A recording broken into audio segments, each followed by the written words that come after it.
Voilà. Alors, donc, effectivement, petit sujet intéressant entre les méthodes industrielles de manière générale et le progrès permanent ou l'amélioration continue. On va parler de la même chose.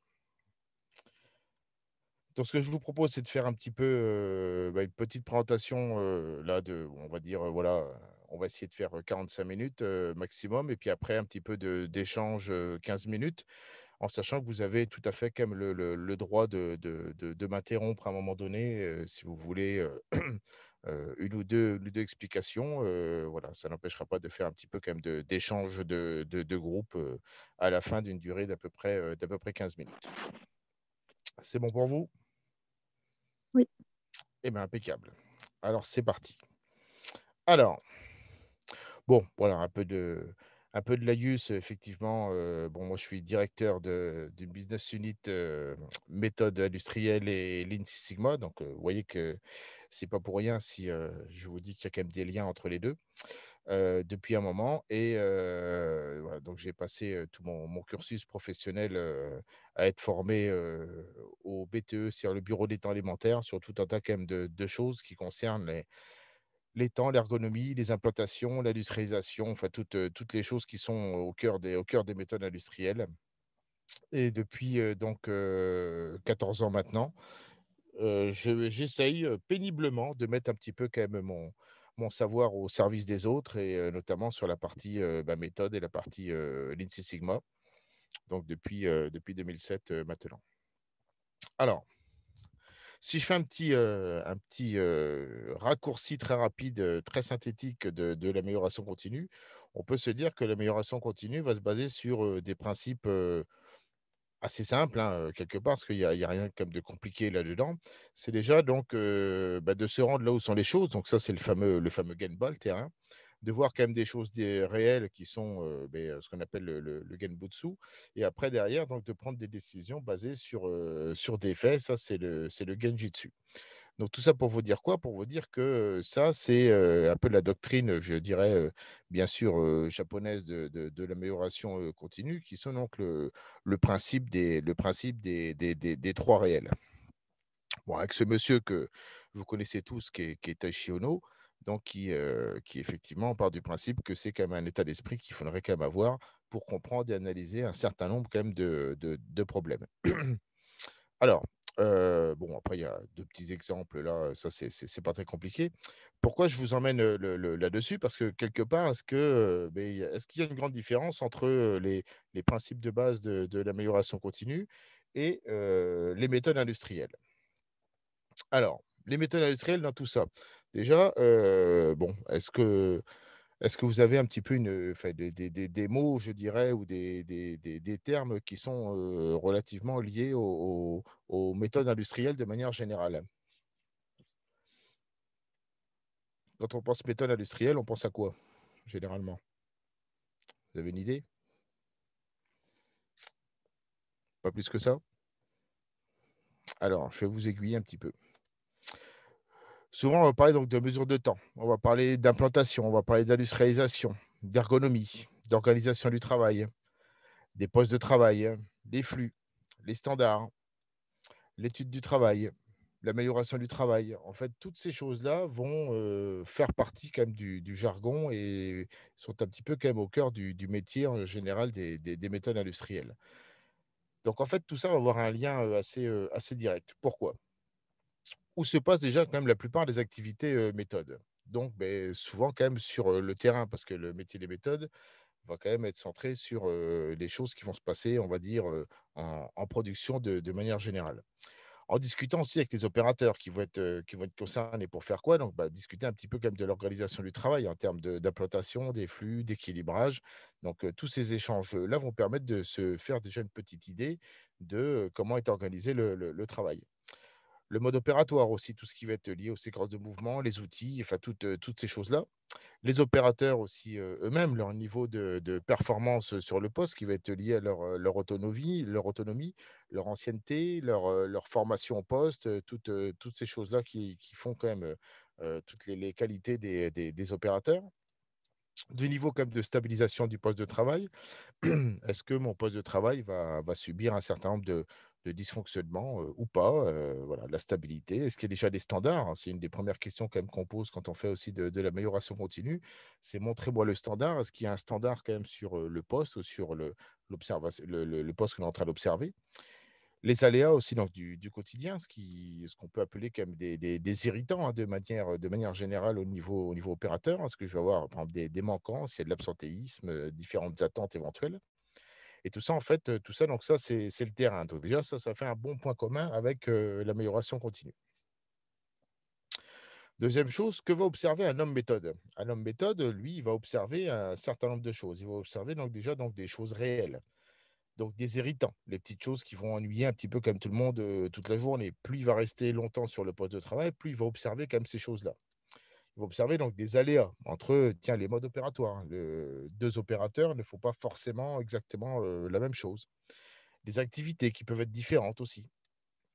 Des anomalies. Les anomalies, donc on va retrouver les non-conformités, les retouches, les arrêts non prévus, tout ce qui vient un peu perturber quand même aussi la bonne, réalisation des actions. Et puis, à terme un peu, amélioration continue qui va être, les gaspillages. Donc tout ce qui va être transport, attente, stock, déplacement, enfin tous les gaspillages qu'on peut connaître. Donc, l'homme méthode va être capable quand même d'observer comme ces choses-là. Donc en gros, il va observer quoi? Il va observer la réalité du terrain. Donc là, on est bien sur la partie, Genbutsu, qu'on retrouve dans l'amélioration continue. Et enfin, comment va le service méthode en fait va, travailler? Lui, il va travailler quand même en se basant sur des faits.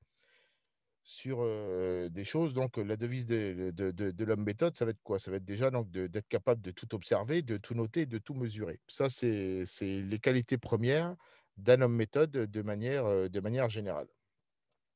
Ça, en gros, c'est le Genjitsu, donc ça, c'est vraiment, les faits qui ont été, mesurés, sur le terrain. Alors, pour l'instant, c'est un peu abstrait.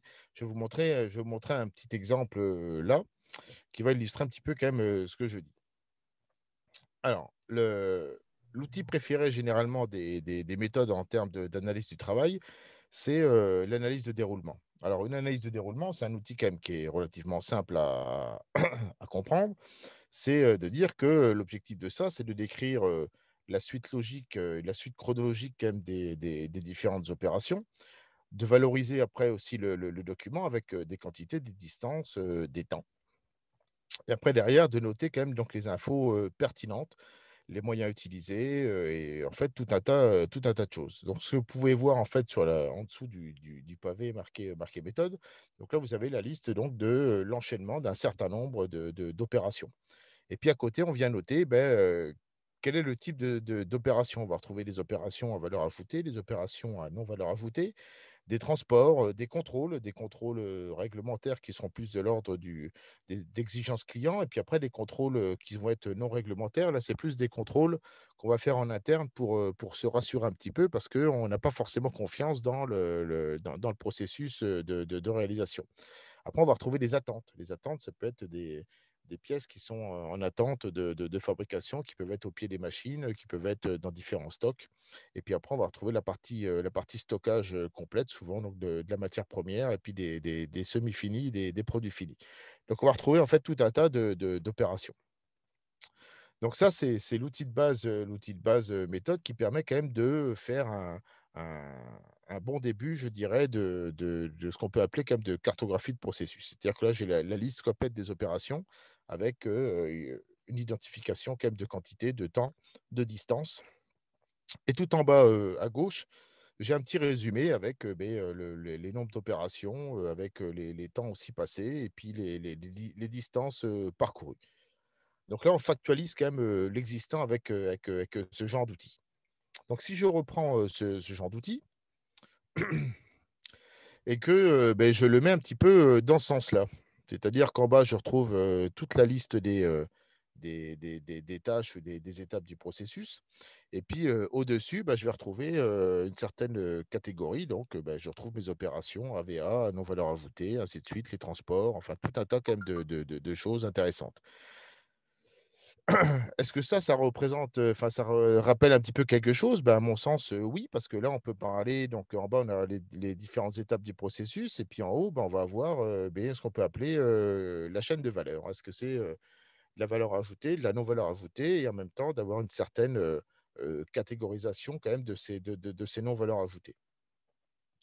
Quelque part, je suis en train de dire quoi? De dire que, beh, on peut se servir, tout à fait et moi, c'est ce que j'explique, durant, un certain nombre de prestations ou de formations, que ce genre d'outil va nous servir, peut nous servir quand même de base pour faire quoi, au final? Et beh, commencer à construire, beh, une VSM, hein, de dire, beh, tout ce qui va être flux physique qui est en bas de la VSM, on peut déjà avoir un certain nombre d'informations à travers, l'analyse de déroulement. Parce que l'analyse de déroulement va se passer, sur le terrain, c'est-à-dire qu'on va se mettre à la place du produit et on va suivre le produit du début à la fin, enfin du début de notre, processus jusqu'à la fin du processus, concerné.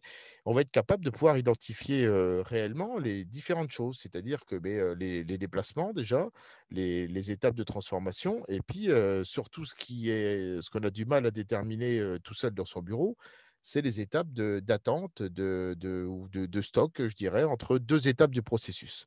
Ça, si vous suivez le produit complètement avec votre analyse de déroulement, vous ne pouvez pas les rater. Donc, c'est-à-dire que là, quand je vais construire, moi, mes différentes étapes de VSM, je vais être capable de pouvoir identifier que, beh, bah, souvent, je dirais à 80-90 du temps, un transport est quand même souvent, suivi d'une attente. C'est-à-dire que, beh, je vais avoir mon produit qui ne va pas être forcément pris tout de suite sur l'étape du processus, suivante. Elle va attendre. Alors, les pièces peuvent attendre un quart d'heure comme elles peuvent attendre, plusieurs jours, hein, si on trouve assez souvent. Au moins, ça me permet de ne pas oublier, en fait, ces étapes intermédiaires qui sont quand même, assez importantes parce que, au final, une pièce manufacturée va passer à peu près en moyenne 60 de son temps en attente et en transport sur un cycle, complet, sur un lead time complet, de shop floor. C'est à peu près quand même les ratios qu'on va retrouver, assez fréquemment. Donc ça veut dire que, beh, mon analyse de déroulement va me permettre de pouvoir, de factualiser encore ces choses-là, de les quantifier, de les identifier surtout pour ne pas les oublier. Parce que, beh, l'humain a une fâcheuse tendance quand même quand on fait ce genre d'exercice de VSM, c'est que l'humain est quand même assez optimiste. C'est-à-dire que lui, souvent dans son esprit, j'amène la pièce au poste suivant et puis, beh, en gros, il prend la pièce et puis il la transforme et on occulte complètement les parties, un petit peu, attentes, avant la prise en charge. Alors, autant mon analyse de déroulement peut me servir à faire une VSM, mais aussi mon analyse de déroulement, vu que j'ai quantifié un certain nombre de choses. J'ai quantifié donc des déplacements, j'ai quantifié des quantités, j'ai quantifié tout ça. Je peux très bien utiliser après, ben, mon analyse de déroulement pour faire aussi un diagramme spaghetti. Là, vous avez un exemple, complet d'un diagramme, spaghetti qui a été réalisé à partir de plusieurs jours d'observation en continu avec des analyses de déroulement, entre autres et qui ont permis de pouvoir quantifier, valoriser un certain nombre de déplacements. Là, ce que vous voyez, vous avez un poste de travail, en haut avec, différentes couleurs. Chaque couleur est une zone de c'est un tronçon, c'est un tronçon d'avion. Donc chaque zone est un tronçon d'avion et chaque, couleur, correspond donc à un opérateur qui a, parcouru un certain nombre de kilomètres. Donc ça permet de valoriser un certain nombre de choses et en même temps, en bas à droite, vous avez, l'extraction aussi qu'on peut en faire. C'est-à-dire de tout ça, on peut en classer, c'est ce qu'on a fait, un certain nombre de Pareto en termes d'occurrence, en termes de temps, qui permettent d'identifier, bah, là, dans ce cas-là, donc des non-valeurs ajoutées et tout ça vient donc, d'un outil méthode qui est l'analyse de déroulement. Donc il y a vraiment beaucoup de points communs ou de complémentarité surtout entre, les outils méthodes qui sont utilisés depuis des années et l'utilisation qu'on peut en faire, maintenant sur un volet vraiment, amélioration, continue. Alors, il y a aussi un autre aspect important des méthodes industrielles qui est donc la mesure de temps. La mesure de temps et donc les chantiers d'amélioration continue. Donc là, je vous ai mis, pour illustration, un magnifique, chronométreur, de 1922. Donc, vous voyez un petit peu, le métier n'a pas trop changé à part l'outil. Mais, la mesure de temps, elle, va, être utile quand même dans beaucoup d'étapes aussi de l'amélioration continue. Alors comment ça va être utile? Parce que grâce à la mesure de temps que qu'on va pouvoir faire sur le terrain, on va pouvoir donc, ici par exemple, là j'ai un suivi en continu qui nous a permis de pouvoir faire, des camemberts, je dirais, sur du TRS machine. Donc, d'avoir quand même la vision réelle de ce qui se passe sur une machine, et ça, là, sur plusieurs semaines d'affilée. Donc, ça permet de mettre un petit peu en évidence un certain nombre de choses. Et l'intérêt de la mesure de temps, c'est que la mesure de temps reste quand même enfin, ça reste un métier, hein. C'est pas simplement appuyer sur un bouton d'un chrono. Il y a quand même différentes choses qui sont faites derrière, avec des coefficients qui tiennent compte de la pénibilité et d'un certain nombre d'autres facteurs. C'est-à-dire que l'utilisation des temps qu'on va pouvoir en faire, on va pouvoir en faire derrière, donc, par exemple, comment dire, des identifications quand même d'opérations qui ont fait, là, par exemple, perdre des points de TRS, et puis en même temps des opérations là qui n'ont pas eu d'impact forcément, sur le TRS, parce que c'est peut-être là des opérations qui sont liées simplement à l'opérateur durant un cycle d'usinage. Donc on peut faire quand même vraiment, plein de choses avec ces temps-là quand ils sont bien faits, et on peut faire surtout aussi donc, ce qu'on peut appeler de la capacité de poste avec, ici ça ce sont des sismogrammes. Donc les sismogrammes servent à représenter de manière graphique un cycle de production et de trouver la meilleure adéquation entre un homme et une machine, ou un homme et plusieurs machines. Ici, on a un homme et deux machines, et qui permettent de dire, bah, tiens, d'utiliser au mieux quand même aussi ce qu'on appelle des temps masqués. Et tout ça donc va permettre de pouvoir avoir une meilleure efficience des postes, donc une meilleure aussi utilisation des ressources, et d'avoir une meilleure séquence, je dirais, de mouvements, une séquence d'opérations, donc sur l'ensemble d'un cycle. Ça va être très utile pour, chasser un maximum aussi de gaspillage, je dirais, parce que, je vais avoir, le moins d'attente possible entre l'opérateur ou d'attente sur la machine. Ce qu'on peut faire aussi avec ma mesure de temps, c'est d'être capable de pouvoir faire, des outils tels des Yamazumi. Donc les Yamazumi, c'est la suite logique, c'est le découpage, je dirais, d'une tâche en plusieurs tâches élémentaires qui, vont être réparties après en différentes couleurs. Ici, par exemple, donc là, on a de la valeur ajoutée, de la non-valeur ajoutée nécessaire, de la non-valeur ajoutée inutile.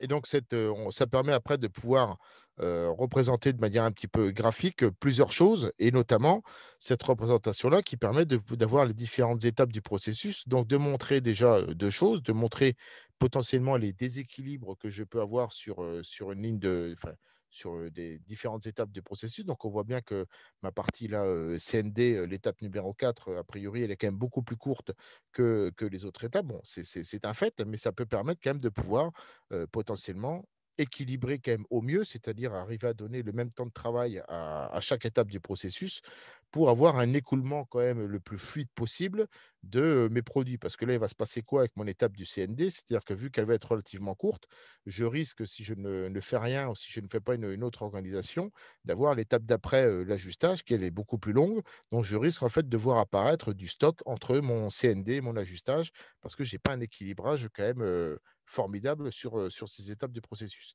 Donc, on voit apparaître les différents déséquilibres que je peux avoir à chaque étape du processus. Et surtout aussi, l'autre intérêt du Yamazumi, c'est que ça permet de mettre en évidence les différentes tâches à valeur ajoutée et à non valeur ajoutée. Et le travail après de l'opérateur et des services méthodes, c'est de se focaliser son énergie sur comment je peux réduire en fait l'ensemble des non-valeurs ajoutées, qu'elles soient vertes ou qu'elles soient, pardon, jaunes, ou qu'elles soient rouges. Comment je peux les réduire quand même au maximum pour optimiser en fait la part de verre à chaque étape. Donc, tout ça, ça vient donc de la mesure de temps, qui permettent de pouvoir, se dire: une fois que j'ai bien fait ma mesure de temps, c'est-à-dire que les temps qui sont, mis sur ces Yamazumi sont des temps dits, des temps alloués, des temps prévisionnels. Donc c'est des temps qui tiennent compte quand même d'un certain nombre de paramètres, de pénibilité, de tout un tas quand même de choses, de l'ambiance, de la position du corps, de l'effort, de tout un tas de choses. Donc c'est des temps qui, en théorie donc, doivent permettre à l'humain de pouvoir répéter la même chose pendant 8 heures sans fatigue excessive. Donc voilà, donc c'est encore une fois, les temps restent quand même un métier, c'est pas simplement que d'appuyer sur un bouton. Alors, une fois qu'on a ça, donc après, qu'est-ce qu'on peut se dire? On peut se dire: «Bah, tiens, c'est quoi les qualités, en fait, un petit peu quand même essentielles d'un homme méthode?» Résumé, hein. Donc, on peut dire déjà qu'il est observateur. Pourquoi? Parce que, bah, il va savoir décomposer quand même le travail en tâches élémentaires. Ça après, je dirais, c'est une grosse déformation des hommes méthodes qui sont habitués à faire aussi de la mesure de temps et toutes ces choses-là. C'est-à-dire qu'on a une autre manière d'observer les choses. C'est-à-dire qu'on observe les choses en termes de gestes et de mouvements élémentaires qu'on est capable de répéter. Il va être aussi patient. Patient dans le sens où il va prendre son temps quand même pour tout observer, tout noter, tout mesurer. C'est-à-dire qu'un homme méthode, c'est un homme qui va passer son temps sur le terrain à voir un certain nombre de choses.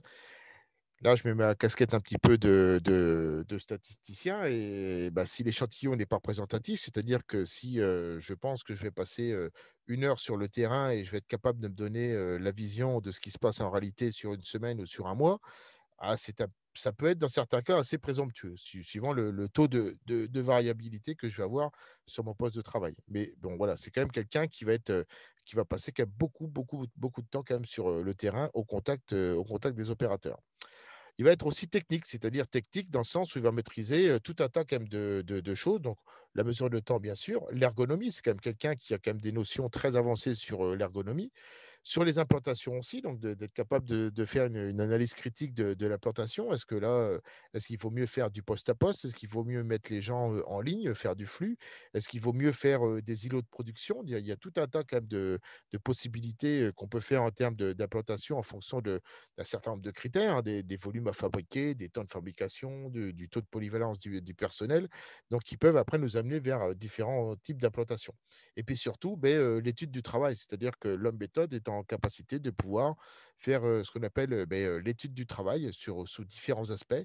Donc l'étude des flux, l'étude des informations, des implantations, l'étude de l'ergonomie, l'étude des temps, donc de faire encore une fois des simogrammes, de faire tout un tas de choses qui permettent d'avoir une vision quand même assez proche de la réalité, de ce qui se passe sur le terrain, en y intégrant tout un tas de phénomènes, soit fréquentiels, soit aléatoires, le cas échéant.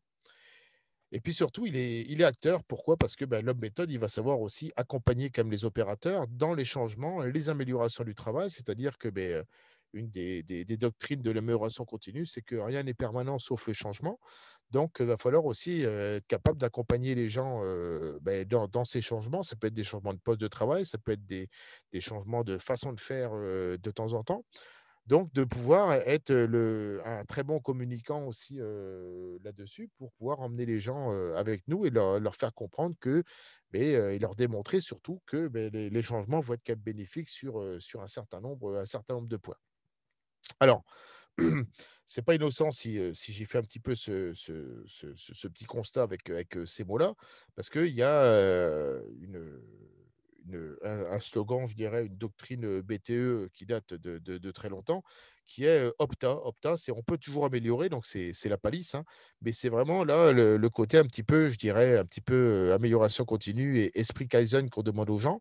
C'est-à-dire que constamment, je dois être en capacité de me poser la question de qu'est-ce que je peux améliorer sur mon poste de travail. Soit c'est mes conditions de travail, soit c'est la manière de faire, ça peut être la documentation, ça peut être tout un tas de choses. Donc en gros, la question fondamentale que je dois être capable de me poser, c'est qu'est-ce que je peux améliorer, qu'est-ce que je peux apporter comme amélioration pour avoir une meilleure efficacité, une meilleure efficience de mon poste de travail, tout en gardant en tête quand même le côté conditions de travail et toutes ces choses-là. C'est-à-dire que ça ne peut pas être en contradiction avec l'humain. C'est-à-dire que l'humain reste quand même au centre de toutes ces choses-là et on fait tout pour que l'humain soit dans les meilleures conditions quand même possibles.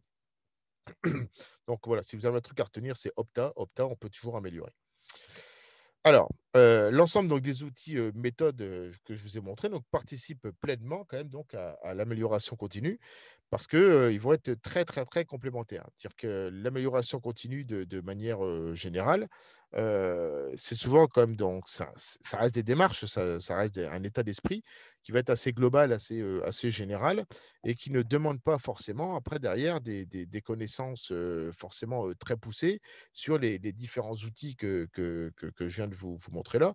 Mais par contre, les outils de l'amélioration continue vont être très, très, très complémentaires ou vont venir s'enrichir en fait de données qui viennent directement des méthodes industrielles qui ont des données qui ont été, mesurées encore une fois, sur le terrain et des données qui sont censées être quand même relativement, fiables.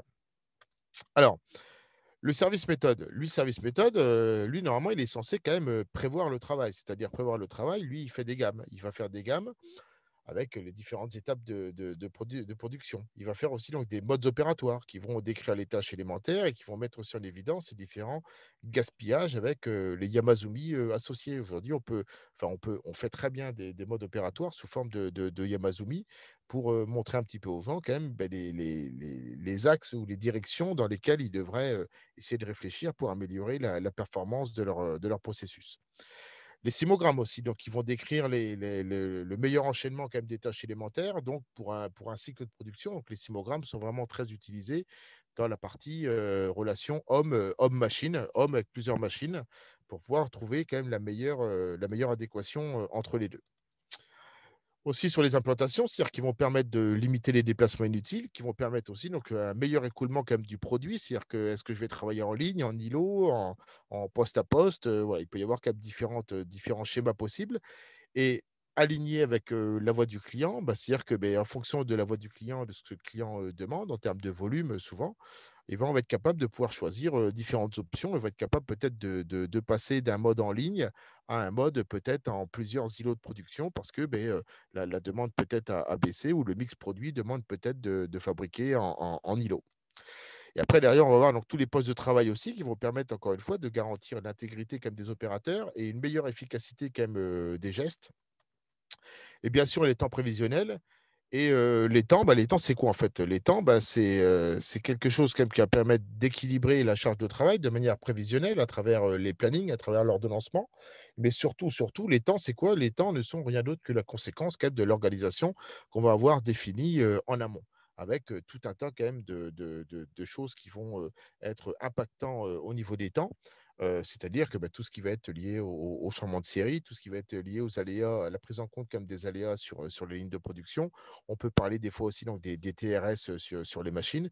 Tout ça va avoir un impact, fort sur, beh, le résultat donc de la performance de la ligne ou du poste de travail qui va être défini.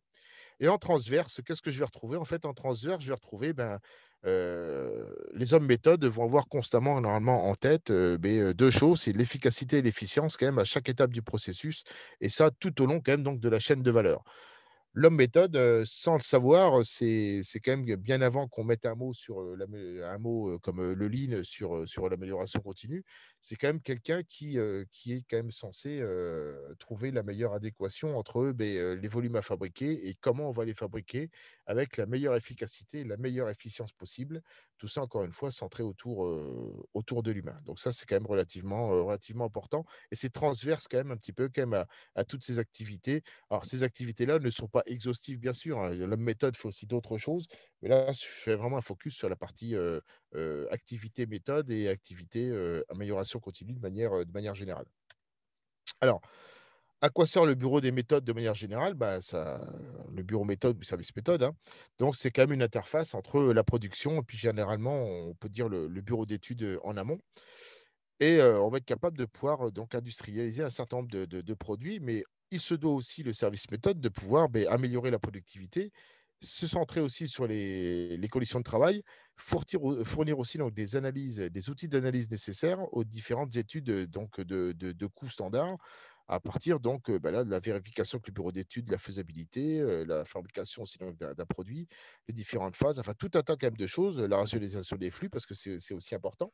C'est-à-dire que l'homme méthode va être en capacité de pouvoir, simuler un certain nombre d'organisations et d'en tirer un certain nombre donc d'indicateurs, notamment donc des coûts effectivement parce que, ben, le temps c'est de l'argent, hein, donc si on peut avoir quand même, une organisation qui permette, d'avoir encore une fois une meilleure efficience, c'est-à-dire d'avoir, des coûts qui restent quand même dans l'acceptable au niveau entreprise, c'est quand même, relativement important, mais il va aussi pouvoir permettre de pouvoir simuler un certain nombre de choses. C'est-à-dire que dans les phases d'amélioration continue, on va peut-être se projeter sur, plusieurs types d'organisations, cibles. Bah, l'homme méthode va être en capacité de pouvoir, simuler ou chiffrer peut-être donc, les gains estimés ou les gains attendus de ces nouvelles options d'organisation. Alors, à ce stade, on peut quand même en déduire que, déjà, donc depuis sa création, donc les méthodes sont résolument tournées vers l'optimisation du travail. Grâce à leurs connaissances en termes d'ergonomie, d'implantation et d'études du travail, ça permet quand même de factualiser l'existant et de trouver aussi donc des pistes de progrès. Il est visible quand même sur le terrain. C'est quand même quelqu'un qu'on est censé quand même voir régulièrement. C'est quelqu'un qu'on connaît. Donc, c'est un bon communicant. Donc, c'est l'homme méthode aussi. Il sait convaincre et accompagner quand même le changement. La devise Opta, donc stimule et permet d'éveiller comme l'essence accrue comme de l'observation du travail en permanence. Et donc après, l'homme méthode participe activement aussi donc, aux différents chantiers d'amélioration continue, que ce soit le SMED, le 5S, etc., etc., etc. Donc c'est un gros acteur quand même de toutes ces choses-là. Bon, petit symbole, voilà, c'est un peu enfin, les hommes méthodes chez nous. Là, vous nous voyez complètement sur le terrain avec ben, voilà, nos chronos, nos analyses de déroulement et puis ben, l'adaptation à l'environnement parce qu'on se doit d'être adapté. Donc, des environnements qui ne sont pas toujours, je dirais, enfin, si simples que ça, au-delà des contraintes météo quand on est dehors, c'est quand même pas facile d'aller écrire des choses sur une feuille quand il pleut. Et après d'autres contraintes, peut-être aussi, voilà, vous nous voyez un petit peu là, masqués, parce que, bah, là, on est sur des environnements un peu spécifiques. Ça n'empêche que voilà, on arrive quand même à faire le travail, un petit peu quand même, comme il faut. Alors, je vais finir aussi un petit peu avec ça, c'est-à-dire que nous, on est tellement convaincus que les méthodes font partie intégrante quand même de l'amélioration continue. C'est que on inscrit en fait, toutes ces formations-là, méthodes, alors à part le 5S qui est la première tout en bas, mais après vous voyez la mesure de temps, l'ergonomie, l'amélioration des flux par les implantations, l'agent d'étude du travail. Tout ça, ce sont des choses, préliminaires qui vont vous emmener après derrière vers d'autres formations type, Green Belt, Lean Six Sigma ou Black Belt parce que, bah, c'est pas que c'est des prérequis, mais c'est vraiment très complémentaire. Généralement, les hommes méthodes qui se lancent après dans des formations type, Green Belt, par exemple, sont quand même des gens qui, ont déjà une approche en fait, très, méthodique, je dirais et très simple du travail et là, on leur ramène après donc des outils, très, très complémentaires et ça passe quand même, ça passe quand même, très, très bien. Donc c'est 2 métiers qui sont vraiment, relativement, liés, entre eux et qui ont beaucoup de complémentarité, de manière globale. Et voilà, donc j'en ai fini avec ma petite, présentation. Alors ce que je vais faire, c'est que je vais arrêter le partage.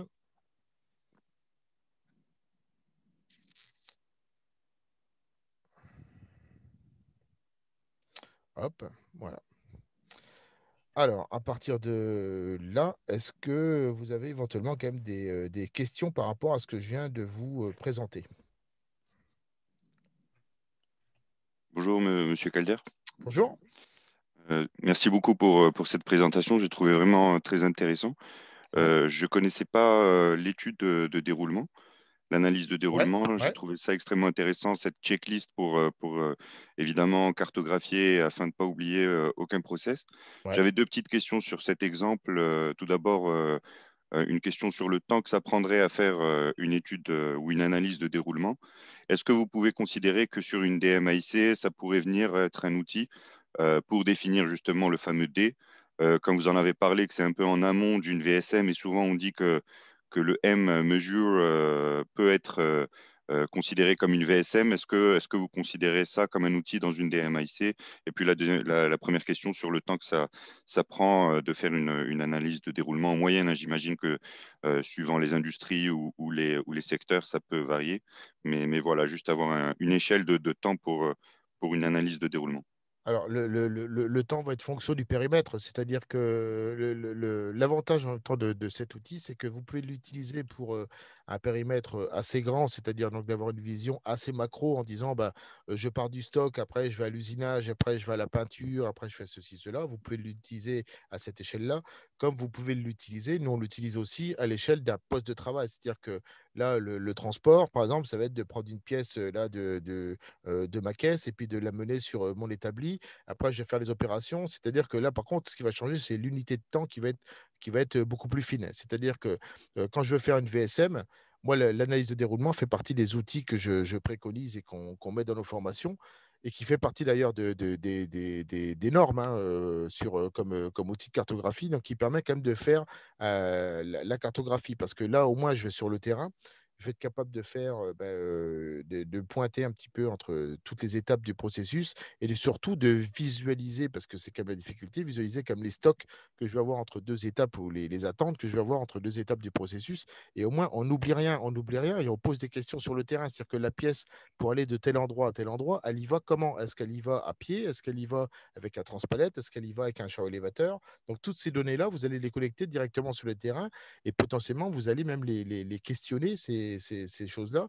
Et vous allez peut-être les challenger aussi un petit peu pour savoir si c'est vraiment toujours comme ça ou pas, en discutant au plus près avec les opérateurs. Ça évite de prendre du temps aussi aux opérateurs pour les prendre et les emmener dans une salle pour faire une belle VSM. C'est-à-dire que là, les questions, je les pose directement là sur le terrain, je remplis ma feuille et avec ça, je repars en salle, je commence à cartographier ma VSM et après, j'ai déjà quand même un certain nombre d'informations. Concernant le temps donc, va être fonction du périmètre et surtout ce qui va prendre le plus de temps, mais c'est comme toute VSM, c'est la valorisation. C'est-à-dire que est-ce que je suis capable de savoir là combien de temps ça attend au pied de la machine? Eh ben, on ne sait pas forcément. Donc, c'est-à-dire que là, que ce soit une analyse de déroulement ou que ce soit une VSM, souvent, il faut réussir à récupérer des données historiques, si on peut les avoir, pour essayer quand même d'estimer la durée d'attente au pied d'une machine. Ou alors, il faut mettre des traceurs, c'est-à-dire qu'il faut mettre une feuille et puis dessus, on va demander aux gens de nous mettre là pendant une semaine à quelle heure ça a été déposé là et à quelle heure ça a été pris pour être transformé, par exemple, pour se donner une idée si on n'a pas de données historiques. Mais le temps, de manière générale, il va être fonction du périmètre que vous choisissez et après de la qualité des informations que vous allez récupérer. Mais une analyse de déroulement, je peux en faire une là en 1 heure de temps dans un atelier, comme je vais mettre peut-être des fois plusieurs jours à la faire parce que mon périmètre va être immense, hein. C'est-à-dire que moi, j'ai fait une VSM, on a participé à une VSM chez un client à Saint-Nazaire, chez Airbus, pour ne pas le citer. Et l'analyse de déroulement, elle est de l'arrivée des pièces sur le site de Saint-Nazaire jusqu'au départ des pièces de Saint-Nazaire. Donc là, vous avez un site qui est immense. Et l'analyse de déroulement, là, des stop and go, vous en avez comme un paquet. Donc là, on met quand même un certain temps pour pouvoir remplir cette feuille de base. Mais c'est ça, c'est ce qui nous permet après, derrière, d'avoir une vraie vision quand même réelle de ce qui se passe sur le terrain. Voilà. Est-ce que Super, j'ai super clair. à peu près répondu à votre question? Oui, tout à fait. Voilà. Merci beaucoup. Mais généralement, les gens, quand on leur montre ça et quand on le fait avec eux, c'est presque une découverte parce qu'ils se disent, mais tiens, si j'avais eu cet outil-là avant pour faire telle ou telle opération, on aurait gagné du temps, on n'aurait rien oublié, mais bien sûr, mais bien sûr. Donc, voilà, c'est vraiment des choses qui sont relativement simples à utiliser et qui peuvent être très, très efficaces derrière parce que ben, là aussi, on va gagner beaucoup de temps parce que sur une seule feuille, je suis capable de récupérer tout un tas d'informations. Tout à fait. Merci.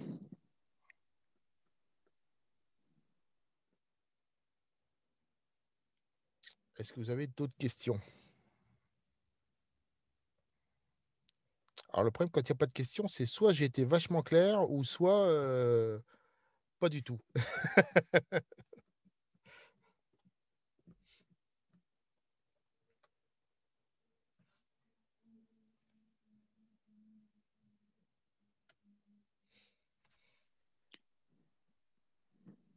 Moi, je vais en profiter. Ouais, J'ai peut-être une autre question. allez-y. Vous parliez des hommes méthodes. C'est des Ouais. gens qui sont consacrés, dédiés à ce travail, ou c'est des gens qui sont polyvalents?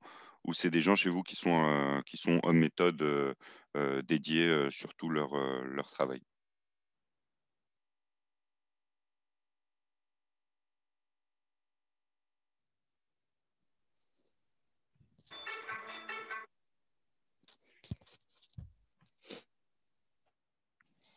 Ah, est-ce que vous m'entendez toujours? Parce qu'a priori, j'ai un petit souci de connexion. Affirmatif. Donc, non, ça doit être bon. Donc, ouais, donc votre question, c'était si c'est des gens dédiés en fait à faire ça, quoi. Oui, Bah, après, ça dépend là, des tailles d'entreprise. Généralement, quand vous avez, c'est toujours le problème aussi des tailles d'entreprise. Quand vous avez une entreprise qui est, on va dire, une petite PME de 200-300 personnes, et ben, là, vous avez un homme méthode qui est quand même relativement polyvalent et qui va faire beaucoup de choses. Et ça va être sa vie de tous les jours, d'être sur le terrain et de faire énormément de choses. Et après, vous avez les très grosses structures où là, bah, malheureusement, des fois, l'homme méthode est décomposé en plusieurs métiers. Vous allez voir des gens qui vont faire que des gammes, vous allez voir des gens qui vont faire que des temps, vous allez voir des gens qui vont faire qu'un certain nombre de choses. Et du coup, ça peut limiter dans certains cas quand même les possibilités de pouvoir faire plein de choses pour ces gens-là. Mais bon, après, c'est aussi une histoire de volonté managériale de se dire quel niveau, je dirais, d'autonomie ou qu'est-ce que je veux que ces hommes méthodes fassent au quotidien pour l'entreprise. Après, moi, ça fait partie des questions que je pose généralement sur les shop floor, c'est de dire, en gros, les hommes méthodes, quand est-ce que vous les voyez? Et quand j'entends, je les vois que quand il y a un problème, bon, bah, là, après, je vais revoir les hommes méthodes pour essayer de comprendre pourquoi on leur laisse pas forcément la possibilité d'aller plus souvent que ça sur le terrain. Et bien souvent, c'est des gens qui sont, qu'on leur donne pas la possibilité de le faire. Ils sont noyés sous le travail et puis ils n'ont pas forcément le temps et la disponibilité pour pouvoir aller sur le terrain et se rendre compte d'un certain nombre de choses. Après, vous avez un autre facteur, c'est que dans les grandes structures, souvent, vous avez des fois des méthodes qui sont délocalisées par rapport au shop floor. Et là, ça pose un vrai problème parce que comment je fais pour aller sur le terrain, pour me rendre compte de la réalité en étant à 200, 300 ou à 2000 km du shop floor. Donc, c'est un problème. C'est un problème. Il y a aussi des entreprises qui, malheureusement, ont complètement oublié ce métier-là parce que ils pensent des fois à tort que engager des gens de l'amélioration continue va permettre de faire le boulot des méthodes. Pas forcément. Voilà, les deux sont complémentaires, mais c'est quand même deux métiers assez distincts quand même de temps en temps. C'est-à-dire qu'un homme méthode fait volontairement de l'amélioration continue. Par contre, un mec qui fait que de l'amélioration continue ne fait pas forcément des activités méthodes. Après, ça reste que mon avis.